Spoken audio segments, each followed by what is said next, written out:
Right,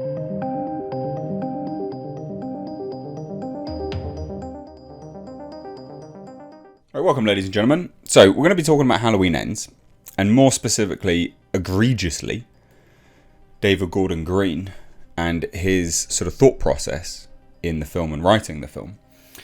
Because there's an interesting article with Variety where the chap who plays Corey was actually warned prior to taking the role, or prior to shooting, prior to the film's release, that a lot of people are not going to be happy with the film.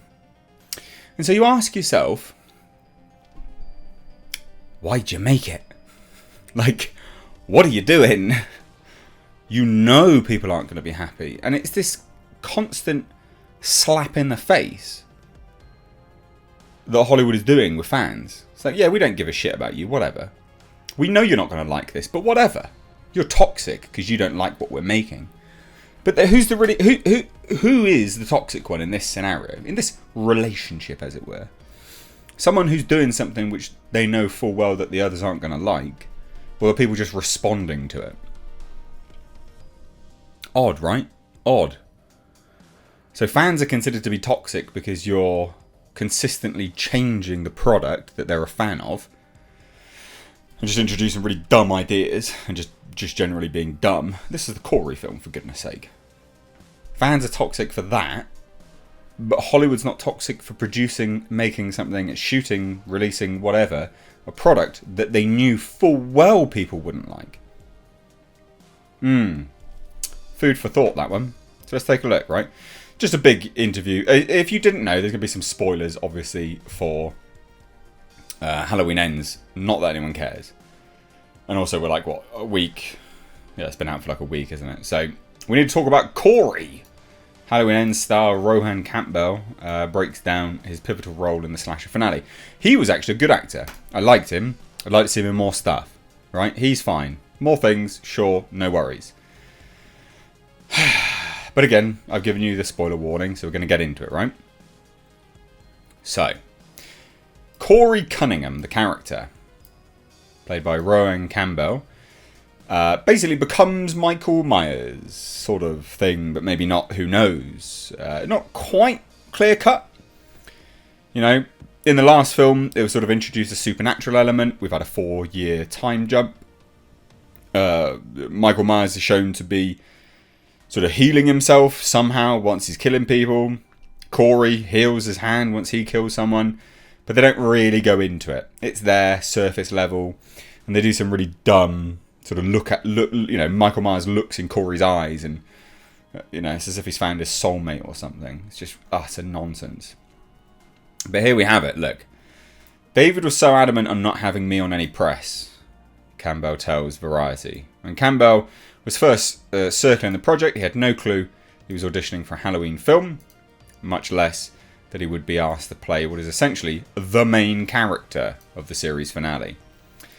The striking cold open of Ends introduces Corey as a helpless babysitter trapped in an attic. He basically accidentally kills someone. And so they say this, right? I'm like, well, let's see how I die in the opening of this movie. I'm a babysitter, which, when you read babysitter in Halloween, you're not making it past page 10, the 25-year-old actor laughs. But I just kept flipping pages and it didn't stop. I realised Corey was the attachment point for the audience. Yep, it's the Corey film. Good Halloween film with random new character at the end of a trilogy, because that's super smart storytelling. But yeah, so we'll scroll down because I want to get to some of the comments here. Start talking about like Christine.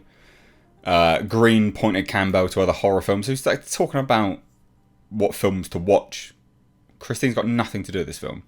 Butcher Baker, Nightmare Maker, Williard to help shape his performance.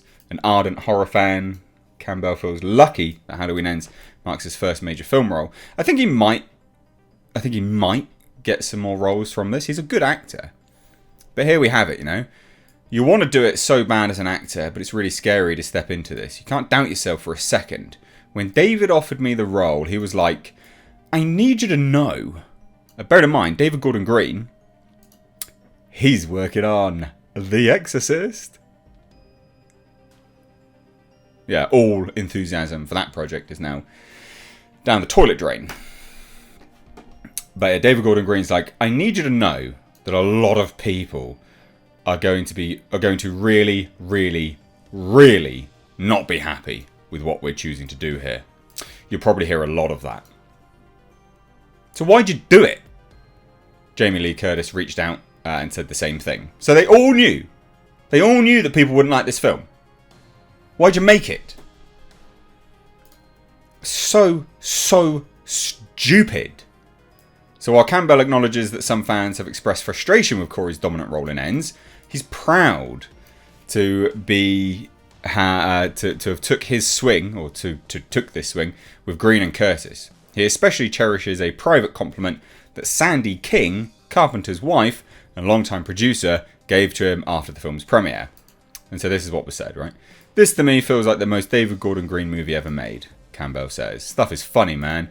When you sit with certain audiences, they either get it right away or they're halfway through the movie and you can audibly hear them being like, what is the tone of this? And not giving themselves permission to dive into the humour or bizarreness. Well, no, because it's not a Halloween film. This is the thing. Like, it's just David Gordon Green making this as a vehicle for his own. But the thing is, you have to watch them. If you were to watch all of these back to back to back to back to back, you'd be like, what happened between films? Did you have a brain aneurysm? David Gordon Green, what happened? Campbell shares that Green pushed him to access more extravagant sides of his character, recalling filming the scene where Corey first meets Laurie's granddaughter, Alison Nelson, after cutting his hand on a chocolate milk bottle. The camera rolled for 16 minutes as Campbell was directed to mumble about how much his character loved chocolate milk. Epic waste of time. Epic waste of time. So dumb.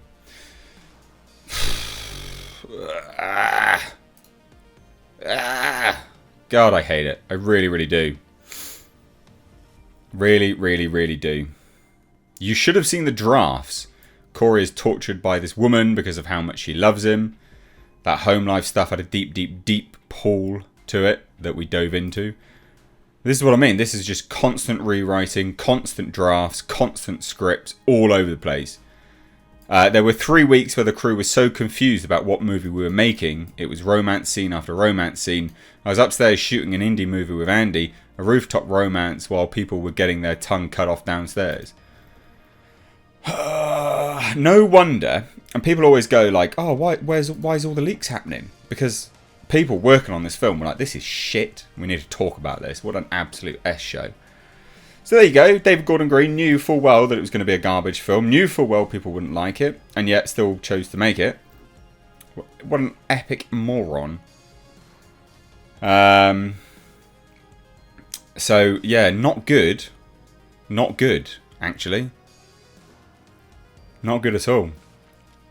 And there's not much else really in there that explains anything of what happened. It's just a bad, bad, bad article. It reflects really badly on David Gordon Green, and especially him taking on The Exorcist. He's not the horror saviour people thought he was.